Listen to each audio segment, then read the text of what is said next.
और अब बात करेंगे कंगना रनौत और सुप्रिया श्रीनेत विवाद की। दरअसल मंडी से कंगना रनौत को बीजेपी ने लोकसभा का प्रत्याशी घोषित किया तो कांग्रेस की राष्ट्रीय प्रवक्ता सुप्रिया श्रीनेत के इंस्टाग्राम अकाउंट पर एक पोस्ट आया है जिसमें कंगना की एक फोटो के साथ विवादास्पद बात कही गई थी। श्रीनेत की इस पोस्ट से विवाद जो है वो पैदा हुआ और सुप्रिया श्रीनेत पर हमले होने लगे तो सुप्रिया श्रीनेत ने पोस्ट को डिलीट कर दिया और सफाई दी कि उनका फेसबुक और इंस्टाग्राम अकाउंट कई लोग चलाते हैं, उनमें किसी आदमी ने बेहद घृणित और आपत्तिजनक पोस्ट की है।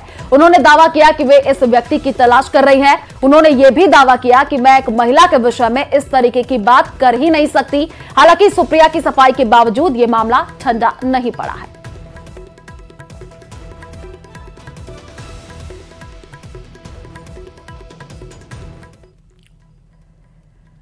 मेरे फेसबुक और इंस्टाग्राम अकाउंट का एक्सेस कई लोगों के पास है।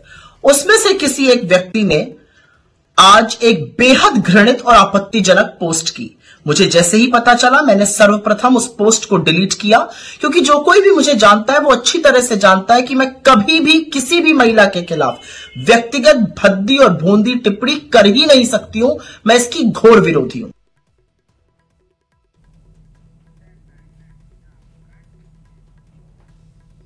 और वहीं कंगना रनौत ने भी सुप्रिया श्रीनेत के ट्वीट पर पलटवार किया है। उन्होंने सोशल मीडिया एक्स पर लिखा कि सुप्रिया जी, एक कलाकार के रूप में अपने 20 वर्ष के करियर में मैंने हर तरीके की महिला की भूमिका निभाई है। क्वीन फिल्म में एक भोली लड़की से लेकर के धाकड़ फिल्म में एक जासूस तक, मंडाकर्णिका में एक देवी से लेकर के चंद्रमुखी में एक राक्षसी तक और रज्जो में एक सेक्स वर्कर से लेकर के थलवई में एक क्रांतिकारी नेता तक। हमें अपने बेटियों को पूर्वाग्रहों के बंधनों से मुक्त करना होगा। हमें उनके शरीर के अंगों के बारे में जानने से ऊपर उठना होगा और सबसे बढ़कर के हमें सेक्स वर्कर की चुनौतियों को गाली की तरह उपयोग नहीं करना चाहिए। हर महिला अपनी सम्मान की हकदार है।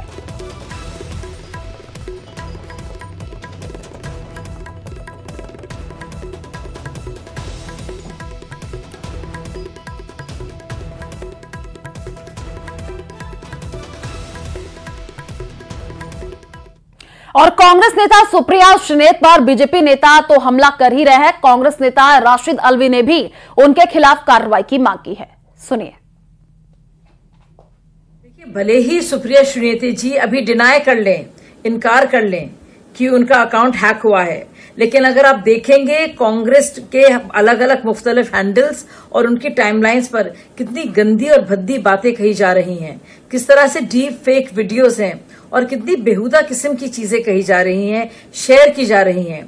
वाकई में मुझे यकीन नहीं आता कि क्यों सोनिया जी, राहुल जी, प्रियंका जी इस पर चुप हैं। क्यों उन्होंने अभी तक सुप्रिया जी को पार्टी से बर्खास्त नहीं किया। किसी भी महिला के बारे में इस तरीके का कमेंट करना बहुत दुर्भाग्यपूर्ण है, काबिल एतराज है। अगर उन्होंने ये कहा है कि ये किसी ने एक्सेस कर लिया है और ये कमेंट डाला है, तो मैं चाहूंगा कि सरकार को चाहिए कि इसका इन्वेस्टिगेशन करे। किन लोगों ने किया है, किसने ये कमेंट किया है, जिसने भी ये कमेंट किया है उसके खिलाफ कार्रवाई होनी चाहिए।